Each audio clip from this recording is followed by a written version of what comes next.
ఉన్న ఈ ప్రాజెక్ట్ ని పూర్తి చేసే బాధ్యత తెలుగుదేశం ప్రభుత్వం తీసుకుంటాం. ఇదే కాకుండా 410 కోట్లతో ముక్తాల వద్ద లిఫ్ట్ ఇరిగేషన్ పెడితే పేరు మార్చాడు వేదాద్రిని. మళ్ళా ఈయన వచ్చి ఫౌండేషన్ వేశాడు. కానీ ప్రాజెక్టు మీద 100 రూపాయలు ఖర్చు పెట్టలా. చిత్తశుద్ధి లేని ముఖ్యమంత్రి ఇష్టానుసారంగా చేసే పరిస్థితికి వచ్చాడు.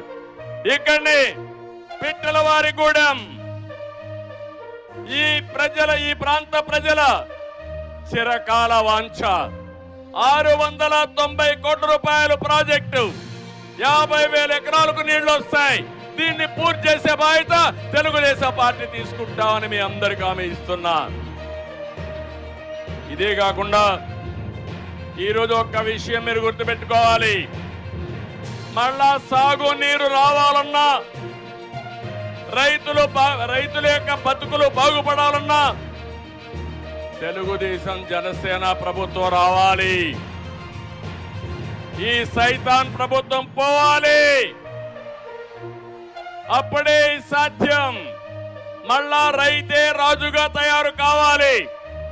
దానికోసం మేము పనిచేస్తాం. రైతు రాజ్యం వస్తుంది. 3 నెలల్లో రైతు రాజ్యాన్ని మీరు చూస్తారని చెప్పి కూడా నేను మీకు తెలియజేస్తున్నా.